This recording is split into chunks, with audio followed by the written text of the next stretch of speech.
Hallelujah. Nice to see you guys this morning. Shabbat shalom to you. Why don't we all stand? And before we get the Shema up on the screen, let's sing together Shabbat shalom. Now you have to put your hands together on this one. Shabbat shalom, Shabbat shalom, Shabbat, Shabbat, Shabbat, Shabbat shalom, Shabbat shalom, Shabbat shalom, Shabbat, Shabbat, Shabbat, Shabbat shalom, Shabbat, Shabbat, Shabbat, Shabbat shalom, Shabbat, Shabbat, Shabbat, Shabbat shalom, Shabbat shalom, Shabbat shalom, Shabbat, Shabbat, Shabbat, Shabbat shalom. Hey! Hallelujah. Hear, O Israel. Are you guys ready to hear from Yahweh this morning? Me too. Please join with me in the Shema. Shema Yisrael, Yahweh Eloheinu, Yahweh Echad. Baruch Shem Kevod Malchuto Leolam Vayed. Hear, O Israel, Yahweh our Elohim, Yahweh is one. Blessed is the name of his esteemed kingdom for all eternity. Amen. And then the Ve'ahavta follows the Shema, which means, and you shall love. Ve'ahavta et Yahweh Elohecha b'kol levavcha u'v'kol nafshecha u'v'kol mehodecha. Ve'hayu hadvarim ha'ele asher anochi mitzavach hayom al levavecha.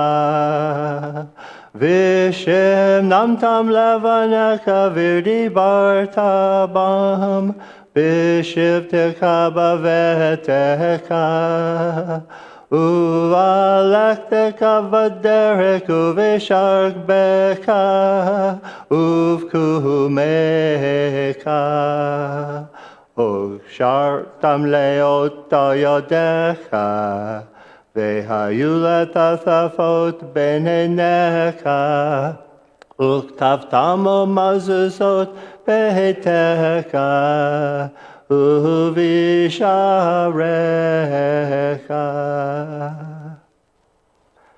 And you shall love Yahweh, your Elohim, with all your heart, with all your being, and with all your might. And these words which I command you this day be upon your heart. Teach them diligently to your children, and speak of them when you sit in your house, when you walk by the way, when you lie down, when you rise up. You shall bind them as a sign on your hand. They shall be as frontlets between your eyes, and write them on the doorposts of your house and upon your gates. Amen. And then we have a blessing before the reading of the Torah.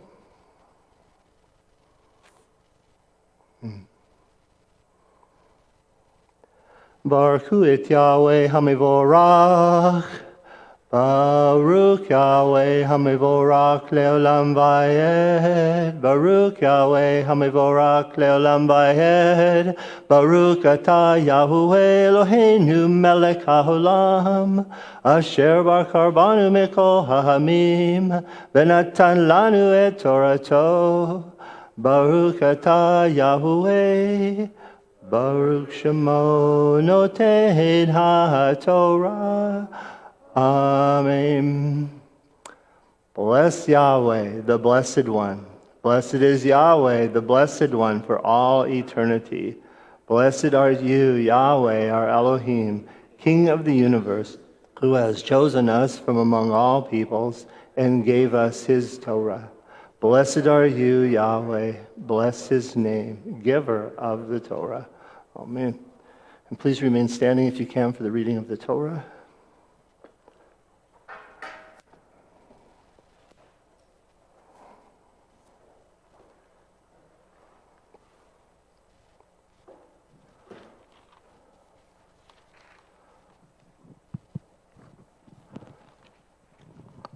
Today's Torah portion is from Bereshith 32 and chapter 33.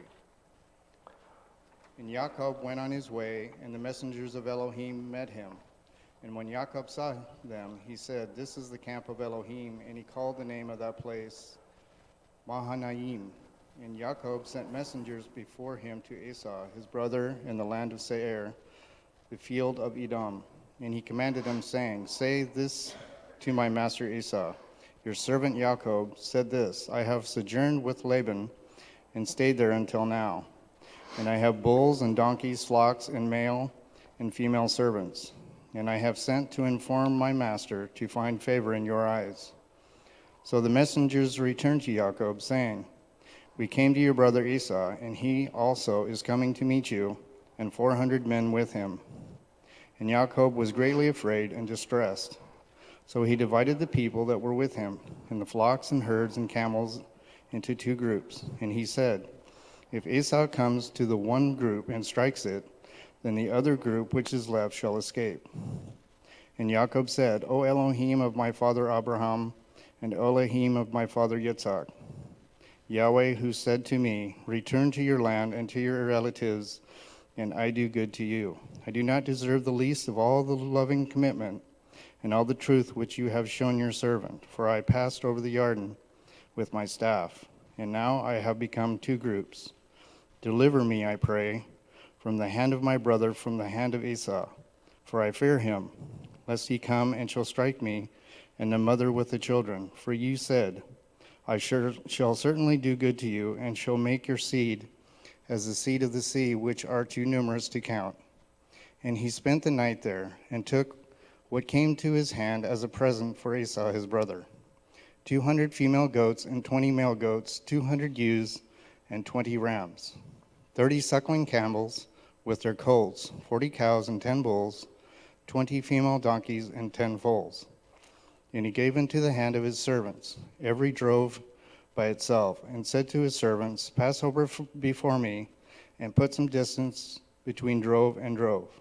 And he commanded the first one, saying, "When Esau my brother meets you and asks you, saying, 'To whom do you belong, and where are you going? And whose are these in front of you?' And you shall say, 'They are your servant Jacob's. It is a present sent by my master Esau, and see, he also is behind us.' So he commanded the second and the third, and all who followed the drove, saying, 'Speak to Esau this same word when you find him, and you shall say, Also look, your servant Jacob is behind us, for he said, Let me appease him with the present that goes before me, and after that see his face, he might accept me.'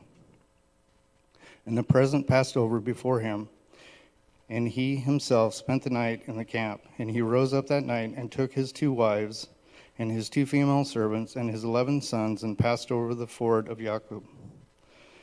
And he took them and sent them over the stream, and sent over what he had. And Jacob was left alone, and a man wrestled with him until the breaking of day. And when he saw that he did not overcome him, he touched the socket of his hip, and the socket of Jacob's hip was dislocated as he wrestled with him. And he said, Let me go, for the day breaks. But he said, I am not letting you go until you have blessed me. So he asked him, What is your name? And he said, Jacob. And he said, Your name is no longer called Jacob, but Israel, because you have striven with Elohim and with men and have overcome. And Jacob asked him, saying, Please let me know your name. And he said, Why do you ask about my name? And he blessed him there. And Jacob called the name of the place Peniel, for I have seen Elohim face to face, and my life is preserved. And the sun rose on him as he passed over Peniel, and he limped on his hip. That is why the children of Israel to this day do not eat the sinew of the hip, which is on the socket of the thigh, because he touched the socket of the thigh of Jacob in the sinew of his hip. Chapter 33. And Jacob lifted his eyes and looked and saw Esau coming, and with him 400 men. And he divided the children among Leah and Rachel and the 2 female servants. And he put the female servants and their children in front, and Leah and her children behind, and Rachel and Joseph last. And he himself passed over before them and bowed himself to the ground 7 times until he came near to his brother.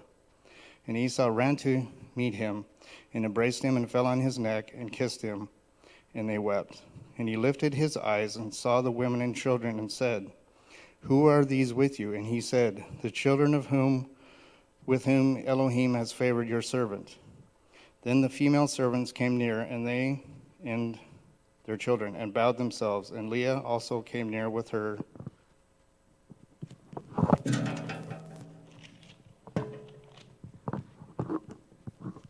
children, and they bowed themselves, and Joseph and Rachel came near, and they bowed themselves. Then Esau said, What do you mean by all this company which I met?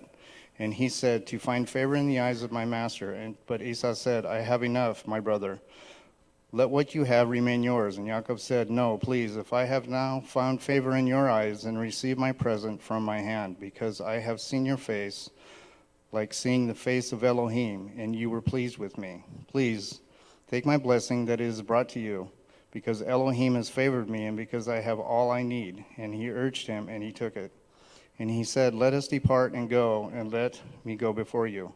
But he said to him, My master knows that the children are weak, and the flocks and herds which are nursing are with me. And if the men should drive them hard one day, all the flock shall die. Please let my master go before his servant, and let me lead on slowly, according to the pace of the livestock that go before me, and according to the pace of the children, until I come to my master in Seir. And Esau said, Please let me leave with you some of the people who are with me. But he said, Why this? Let me find favor in the eyes of my master. And Esau returned that day on his way to Seir. And Jacob sent out to Succoth, and built himself a house, and made booths for his livestock. This is why the name of the place is called Succoth. And Jacob came safely to the house of Shechem, which is in the land of Canaan, when he came from Padam Aram. And he pitched his tent before the city. And he brought the portion of the field where he had pitched his tent from the children of Hamor, Shechem's father, for 100 kesitah. And he set up an altar there, and called it El Elohi Yisrael. Amen. And then we have a blessing after the reading of the Torah.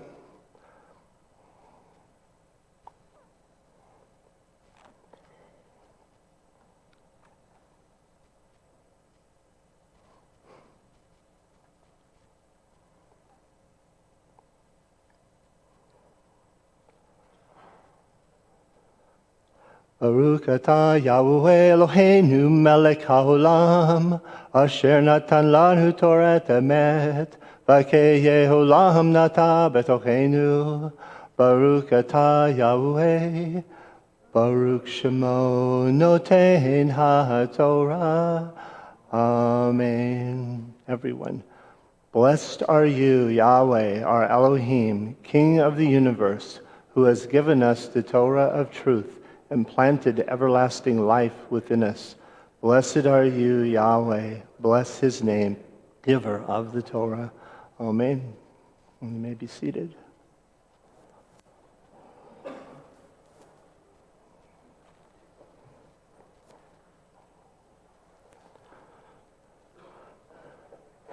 can't help but think on that blessing. Yahweh says that he has planted everlasting life within us. His Torah, his teaching and instruction for us. It's been a long time coming for Yahweh to show us that all of his Torah, this teaching and instruction that he has from us from Genesis through Revelation, is life. What do you guys think? Is the Torah life to you? Amen. Yes. Hey, before we begin, let's pray. Abba, Father, I thank you and praise you once again for your amazing name, the name of Yahweh Yeshua, that we want to lift up on high. We want to give you honor and esteem, Yahweh, for what you've done for us. Yahweh, you have redeemed us. You have delivered us. You have brought us forth into life. You give us the power of your Ruach to battle against principalities and powers. You have given us your strength, Father, and we'll see that in the Torah portion as we begin. But Father, we just want to lift your name up once more and praise you for how you're going to teach us and send your Ruach now to teach us in Yeshua's name and in your name, O Yahweh. Amen. As you can see on the board up here, the Torah portion actually goes through 36:43. We read that first third. We're on a triennial cycle, so we're taking 1/3 of each Torah portion each Shabbat. A little more bite-sized chunk, if you will. There's so much in each Torah portion that is good for us to see, that helps us, that gives us energy. I don't know about you guys, but it does for me. When I read the Torah, which is technically the first 5 books, but on an overall, the Torah can be looked at as from Genesis through Revelation. It's his teaching and instruction for us. But we want to glean as much as we can. Shows us how to live and how to be at peace and in fellowship with one another. Amen. So, the name of the Torah portion is actually in verse 3 of chapter 32. I don't know if you noticed, but I had Marty read starting from chapter 32, verse 1, where it says, chapter 32, verse 1 of Genesis here, and Yaakov went on his way, and messengers of Elohim met him. And when Yaakov saw them, he said, this is the camp of Elohim, and he called the name of the place Mahanaim. Well, the messengers of Elohim met him. Who do you think those were? I mean, probably in your King James Bible it says angels, right? Angels of God. So, okay. If you looked up the word angels in your concordance, it would be the word Melachim. Melachim is plural, or Melech, which would be angel, or angels would be plural. So these are Yahweh's servants, just like we're his servants. Wouldn't you guys agree that we're his servants?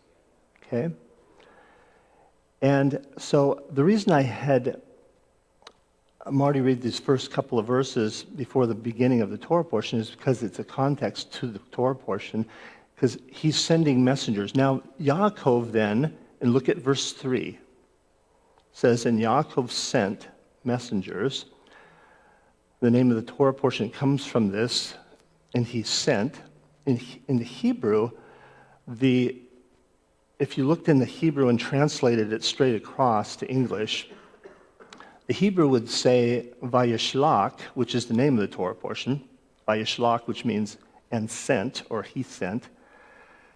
Vayishlach Yaakov Melachim Lapanei El Isa Akiv. Sounded like Hebrew to you, right? Or maybe Greek. Well, if you translated that straight across into English, it would say, and he sent Yaakov messengers before the face of Esau his brother. Okay, now if you look at your English, it says, and Yaakov sent messengers before Esau his brother. Yaakov sent messengers of Yahweh Elohim.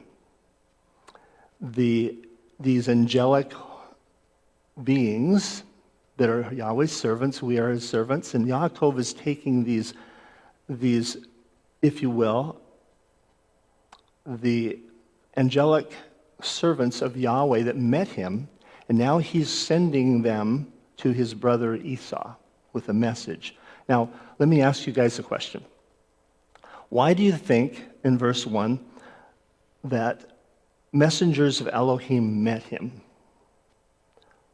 Why is Yahweh sending messengers to Yaakov? Any thoughts about why these messengers or these angels are coming to Yaakov in the first place? To strengthen him, okay. reassure, okay. Oh, we do have a mic somewhere, don't we? Okay, because I can't hear without the mic. Didn't it say that before he goes down to the place that he wanted to let Jacob know, so he had messengers there, as they were messengers, to let him know about things that were to pertain to coming up real soon. Okay. Pastor Rick. It kind of seems like to me that there was a fair bit of anxiety going on between the two brothers at this point. It ended badly, okay, and even though one of them had sold his birthright, he was still blaming him for taking the birthright, and the other one was, knew that there had been some trickery involved and so forth, and there, why would Esau want to come to his brother with 400 men? Those 400 men were probably soldier types, so. And even when he went to meet his brother, he actually divided 3 portions to where it was like they couldn't find him, and appease him before it got to him.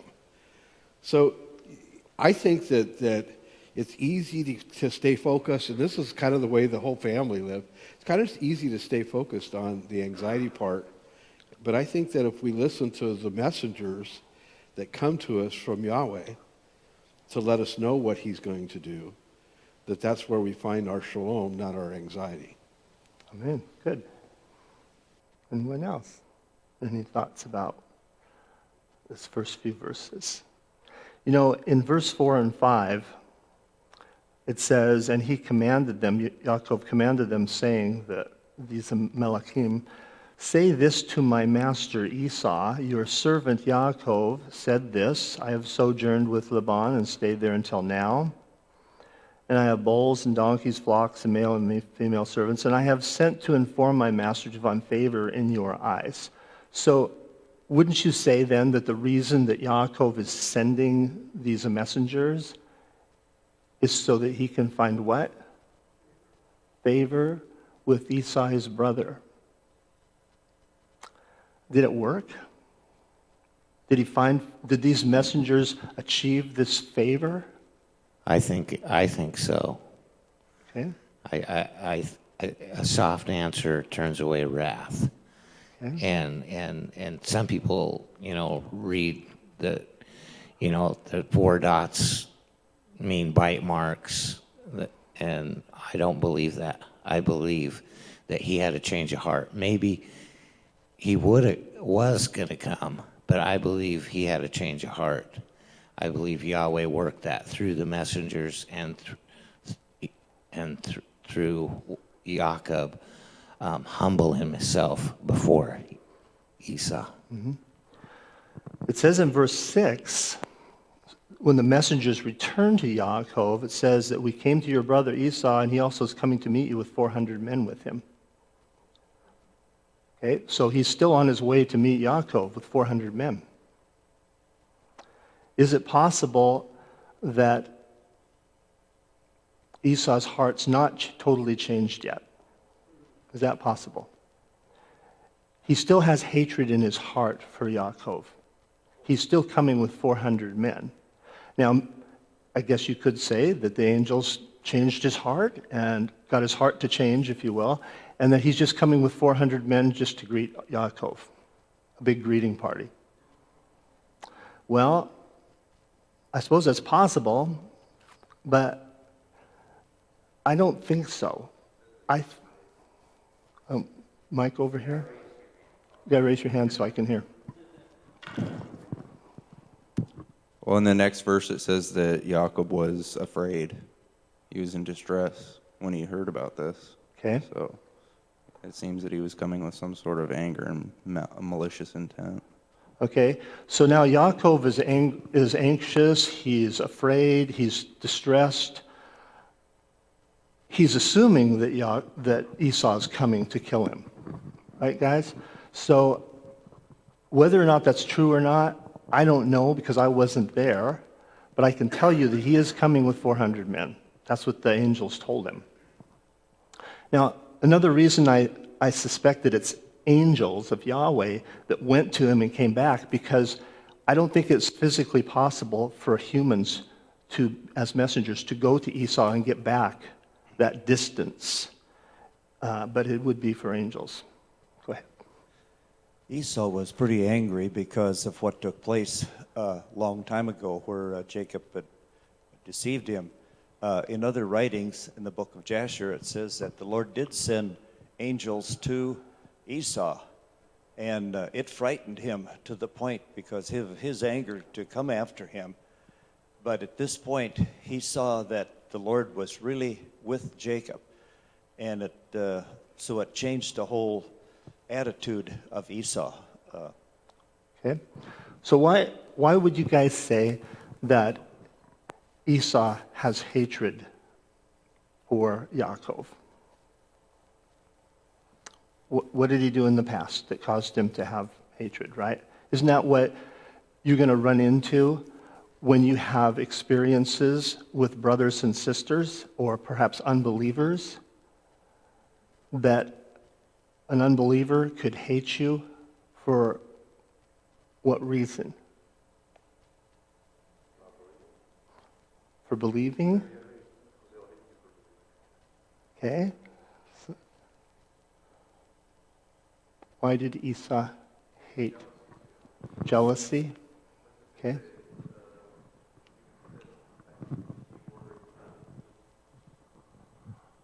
One more time, Rick. Unbeliever? Okay.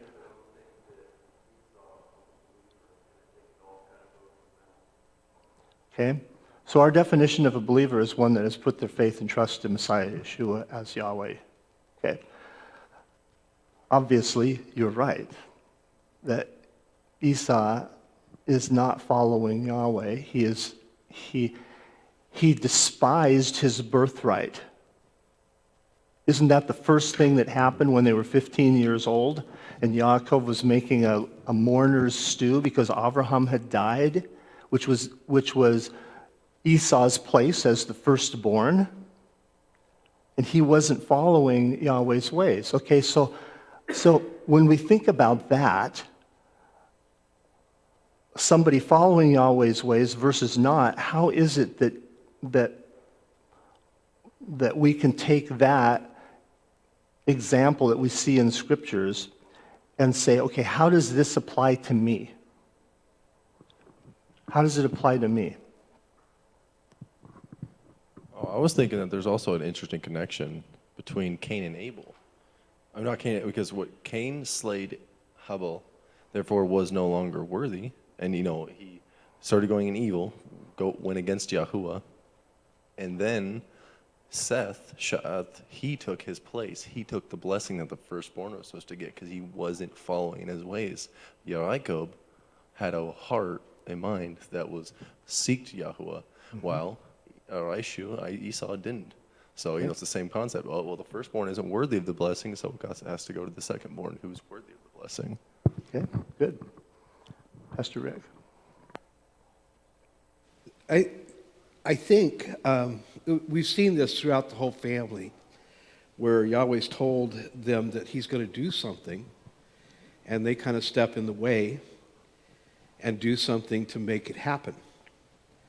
I think the application is that we do the same thing.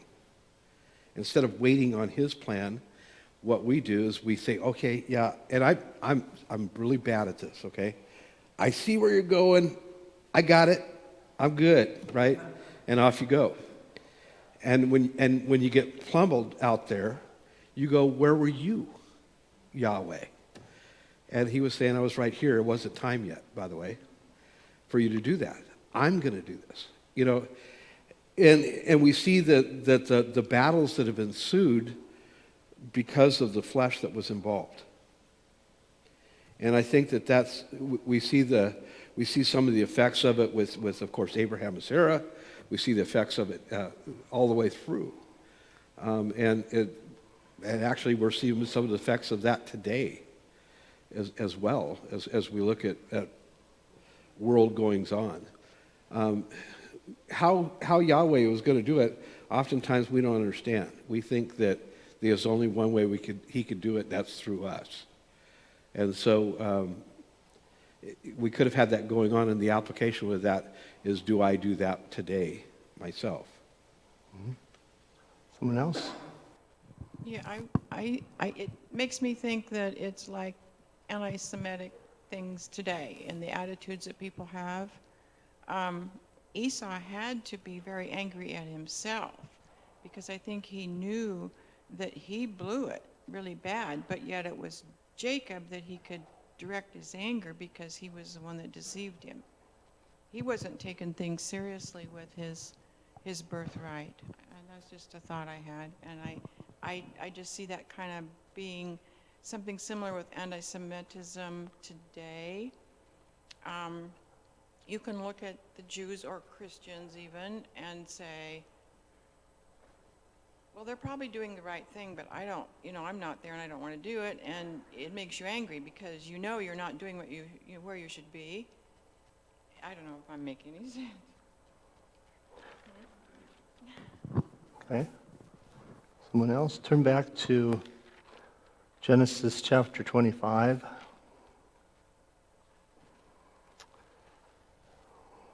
Genesis 25 and verse 29.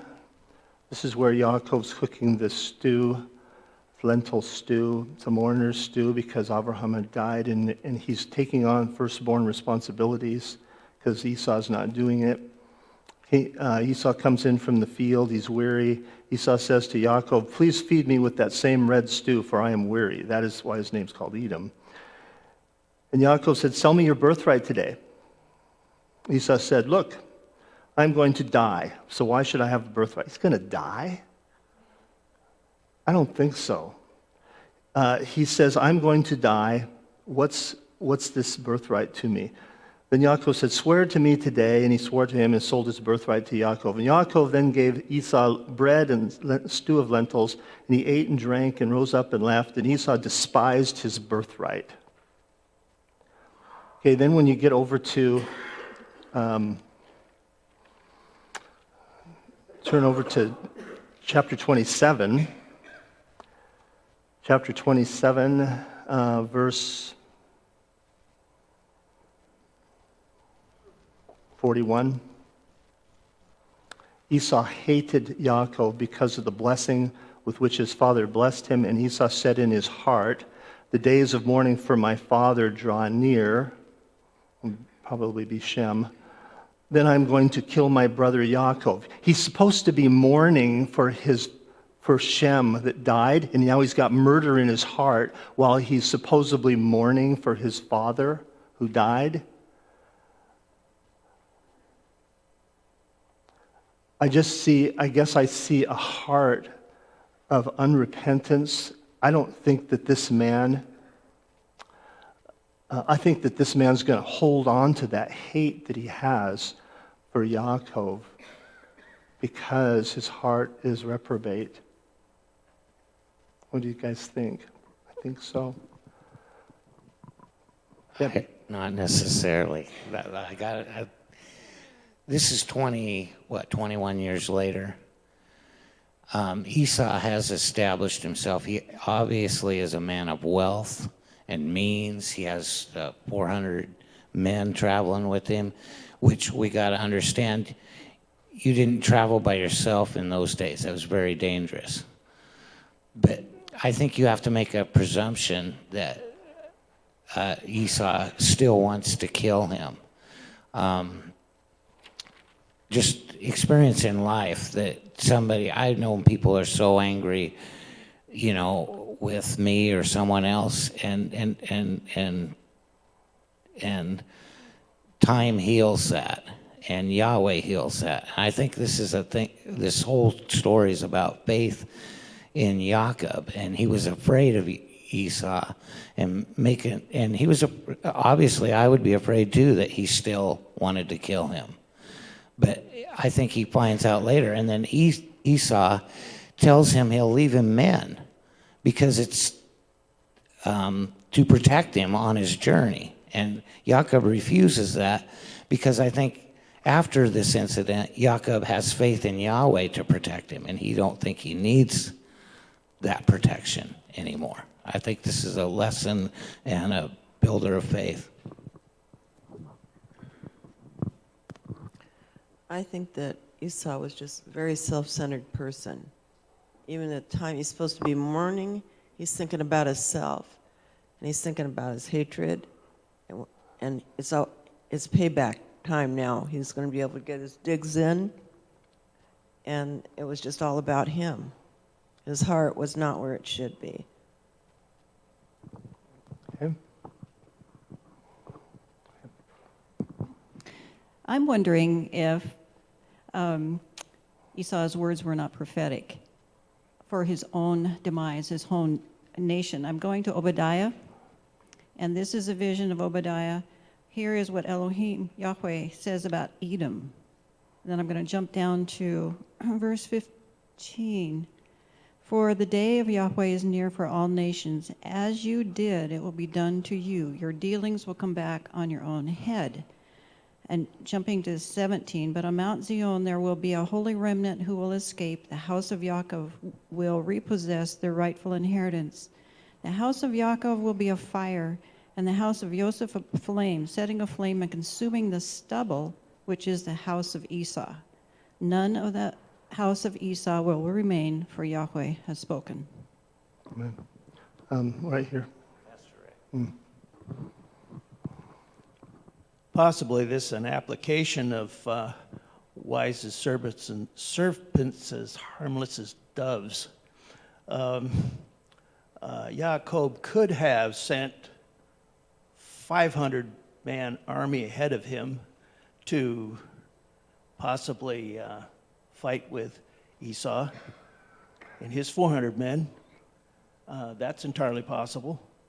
But instead, he decided to be wise as serpent and divide up his whole entourage so that they all wouldn't be taken at one time. He sent ahead gifts to placate his brother, if that was necessary. Mm-hmm. And so he took a dove approach to this situation. You might say, so whatever Esau's mind was to do, apparently it was changed, and or the outcome was positive. Let's put it that way, whether it's changed or not. But the outcome was positive. But I think on Jacob's part, why he whether he knew it or not, he was following out the scripture there. Okay.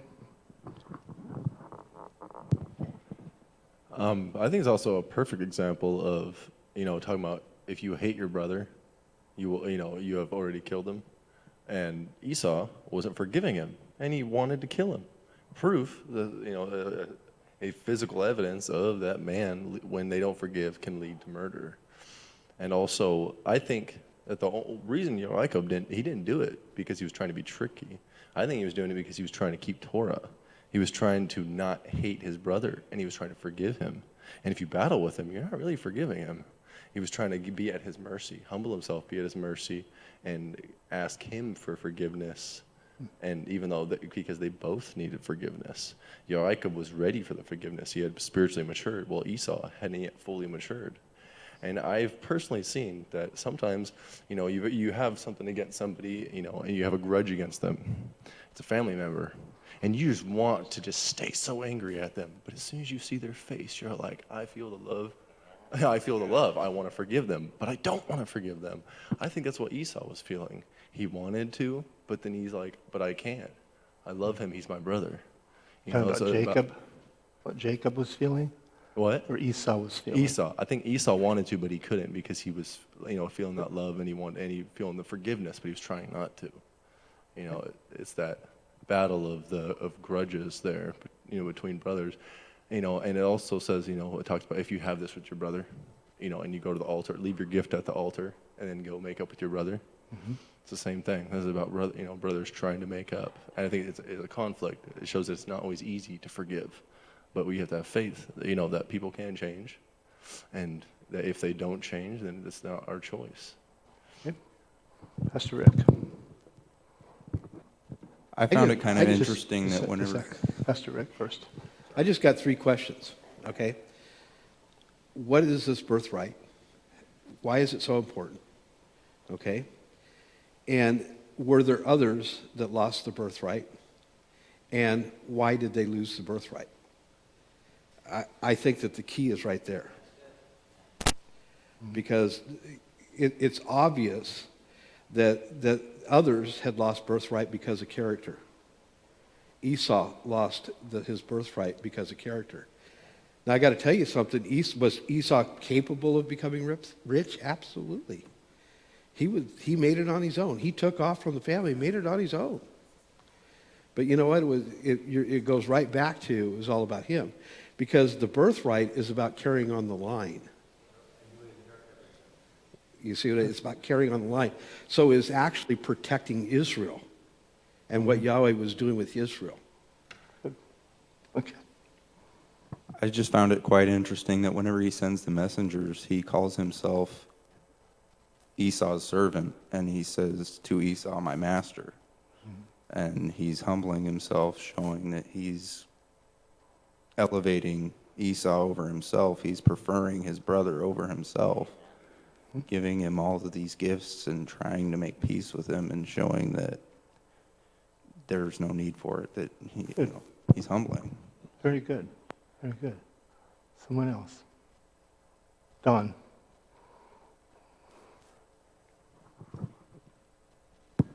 Just a couple of things. He divided up his family there into two different groups. And I think that's kind of unique that now we have 2 houses of Israel, even to this day, that you hear a lot about. They're talking about the 2 houses of the 2 tribes, the 10 lost tribes. I think that's kind of unique. I heard Monty Judah mention here just recently that the word there where Esau come in to kiss Jacob was on his neck. In the Hebrew, the word kiss there has 4 little dots above it, which means teeth. In other words, he has intent there. In his mind, he would have liked to kiss him, and instead of kissing him, he would have liked to bite him on the neck and cause his death. But the Lord had got to him sooner and said Jacob was protected by the Lord. And so it did change the mind of Esau at this point. What Don's referring to is historical writings that Yahweh sent warrior-like angels and basically scared Esau so bad he fell off his horse several times. That would be a significant way of getting someone's attention. Warrior angels from Yahweh rushing upon you. Okay, go ahead. Well, as I was thinking this through and everything, what seems apparent to me is, talking about this birthright, Esau ended up with the wealth of his father. Because Esau stayed there with his father. Jacob, he went away. He took his father-in-law's wealth, in a sense. But so you understand what I'm saying when we talk about birthright here. We think about wealth passing down and stuff like this. But Esau ended up with the wealth, really, of his father. If he wasn't being so greedy, he could have got it anyway. He was going to get out of the way. Yeah. That's what he was. So Jacob had his own wealth. So they both, as far as wealth is concerned, they both came out equal there. It seems that there's more as far as this birthright is concerned here. It's the blessing that was really, and in the fact that Jacob had gotten the blessing in subterfuge. Okay, and I think that was the big issue between them and everything. Even though Esau had given it up, he even though Esau had given up the birthright, the blessing kind of came through subterfuge, and so there was this difficulty between the two of them. It didn't have anything to do necessarily with any wealth. Okay. Someone else.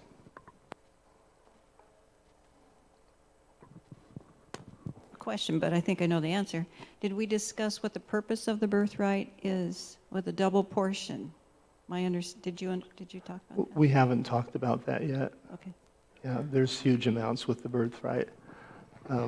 Responsibilities there's given to that firstborn son and so on, and that's why he gets a special blessing as well put upon him. You know, caravans over 20 years from where Laban lived to where Esau lived, I'm sure brought all kinds of news about Yaakov. And if you look at chapter 31 here of Genesis, going back from our Torah portion, chapter 31, this is when Jacob is about to leave Laban and head home because Yahweh is instructing him to do so. It says in verse 1, and he heard the words of Laban, this is Jacob, heard the words of Laban's sons saying, Yaakov has taken away all that was our father's, and from what belonged to our father he has made all this wealth. Now, if that lie got brought to Esau, that's just going to like throwing gas on a fire. Esau already hates Jacob because Esau believes that Jacob stole his birthright and his blessing. That's not the case at all. Yahweh orchestrated events so that Yaakov would receive the birthright and the blessing. Yahweh's heart is toward those that have a heart towards Yahweh. And I believe Yaakov had this heart towards Yahweh. He still needed a lot to learn, but Esau's heart was dark. He had no desire. He despised the things of Yahweh.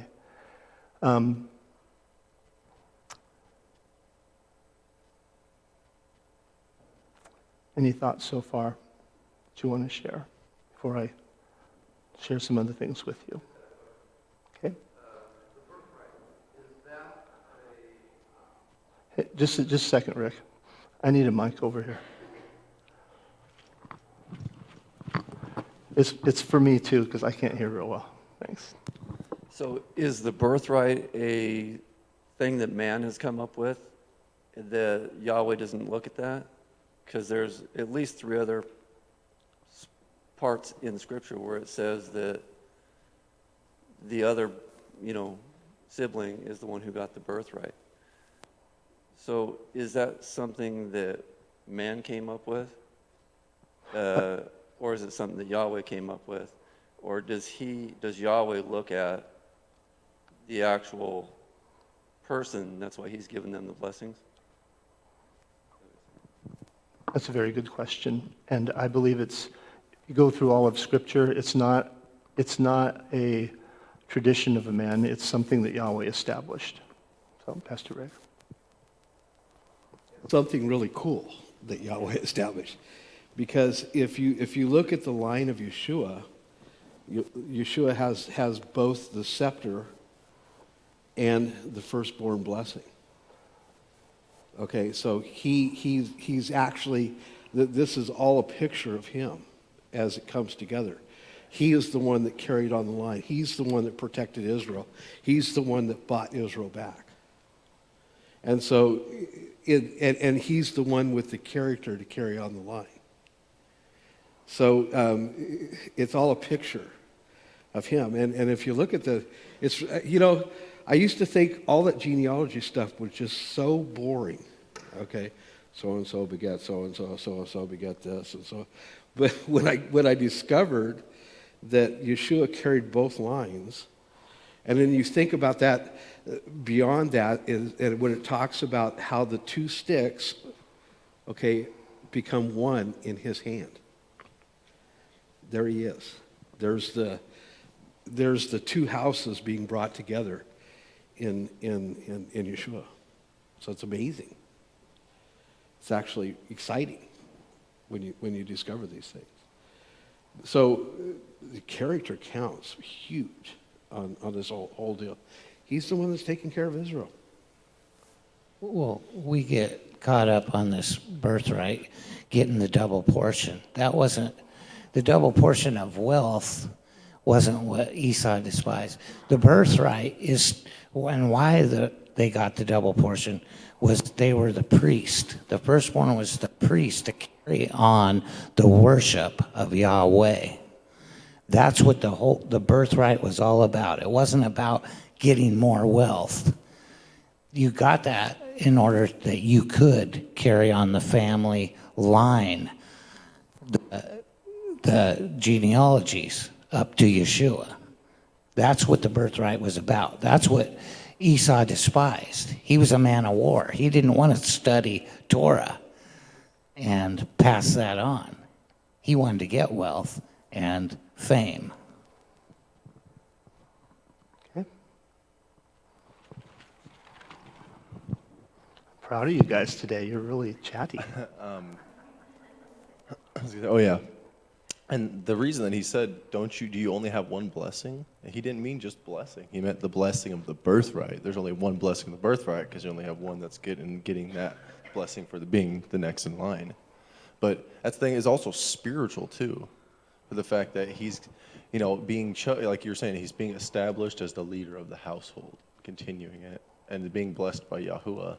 And if he got that blessing, Israel might be destroyed, might have been destroyed.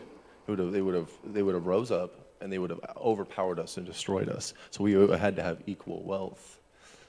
And but I believe that culturally, if you look at it, it's beyond, like you're saying, it's also like it's the honor. In Chinese culture, honors everything. If you lose your honor, you're shamed, and it's big. Nobody forgets. Blessing is similar. It's a cultural thing where, even if they don't realize the significance spiritually, it's probably like, oh, that's just what everyone does. It's just a tradition. It's nothing big. Yeah, like somebody was saying, he wasn't treating it seriously as a serious blessing from Yahuwah, but he just treated it like whatever, and so it's making him not worthy of it. But a lot of it's about honor. It's the blessing. That's like culturally. So if Esau had it, it's like a badge of honor. But Yaakov was looking at it both physically and spiritually. But I don't even think he comprehended it fully. I think that his mother comprehended it more than he did at the time, because she was the one that devised it. I think she understood it more because she was an elder, being an elder, understanding it more, and being the wife of wise Yitzchak. We only have a few minutes left. I just want to share a couple of points here. Look at verse 7, chapter 32. It says, Yaakov was greatly afraid and distressed, so he divided his people that were with him and the flocks and herds and camels into two groups. Fear divides. Isn't that what you see here? You have fear and it divides, and fear is not just an emotion. It was fear and distress. Distress is not just an emotion. It's a living, wicked, evil entity. It's a demon called fear, and there's a demon called distress. And these demons are alive and well here, just like they are today. Yaakov succumbed to it here, but later there's a defeat that takes place, and Yaakov is a victor. We don't have a whole lot of time left, but one of the things I wanted to show you was that, first of all, that fear divides. Then Yaakov prays in verse 9, 10, 11, and 12. He says, O Elohim of my father Avraham and Elohim of my father Yitzhak, Yahweh, who said to me, return to your land. Yaakov is saying back to Yahweh the promises that Yahweh gave to him. He's recounting them back to Yahweh. It's like he's reminding Yahweh of the promises. You don't need to remind Yahweh of anything, do you? He already knows. But it's for Yaakov's good. So he's saying this prayer. He's pleading with Yahweh to deliver him from Esau's hand, and he's recounting the promises. If he gets destroyed by Esau, the promises can't take place. So basically, what he should have been is not fearful at all and not distressed at all. And when the angels came back and said, Esau's coming back to meet you with 400 men, he should have said, so? Yahweh's for me, who can be against me? I'm bulletproof until Yahweh's done with me, and I do not fear man. I trust my Yah, and he will deliver. Verse 14 and 15 goes into the number of animals that Yaakov sent as a present. You guys see that? 200 female goats, 20 male goats, and so on. All of these are listed here in these two verses, and it comes to 580 animals. Or if you will, there's 10 groups, but each one has a foal or a female with a male, or a foal with a mother, which would be 5 groups. Okay, so whether it's 10 or 5, I'm not sure, but it appears that Yaakov is sending these 5 groups, perhaps, of animals to appease his brother. I don't think that's what really appeased him. I think Yahweh is scared the whatever out of him with warlike angels. After he prays, after Yaakov prays and asks Yahweh for deliverance, I think that's when Yahweh moved. These animals, it's not just random here, guys. These animals that are listed, there's 580 of them. Well, there's all kinds of different ways of analyzing the 580. Well, one of the ways that I like is that chapter of the Bible. The 580th chapter of the Bible, and we'll close with this, is Psalm 1. Think about, as you're turning to Psalm 1, think about Yaakov's circumstances, his walk with Yahweh, things that are happening to him, what Yahweh's going to do for him. It says, "Blessed is the man who shall not walk in the counsel of the wrong, and shall not stand in the path of sinners, and shall not sit in the seat of scoffers. But his delight is in the Torah of Yahweh, and he meditates in his Torah day and night. For he shall be like a tree planted by the rivers of water. It yields its fruit in its season, and whose leaf does not wither, and whatever he does prospers. The wrong are not so, but are like the chaff which the wind blows away. Therefore the wrong shall not rise in the judgment, nor sinners in the congregation of the righteous. For Yahweh knows the way of the righteous, but the way of the wrong comes to naught." Abba, Father, I thank you and praise you for this time when we can learn from you and your Ruach to enlighten us and to be with us and give us strength. Abba, Father, I thank you and praise you for each heart here. I pray a special blessing on each one of you. Yahweh will give you strength that you need and show you that he is your deliverance, and we do not need to fear man. When Yahweh is for us, who can be against us? I thank you and praise you now for the rest of this Shabbat day, and I pray that you would give us words of encouragement to one another. Help us to build one another up in our Messiah, Yeshua. And in your name, our Messiah, Yeshua, in your name, O Yahweh, amen. And you are dismissed for fellowship.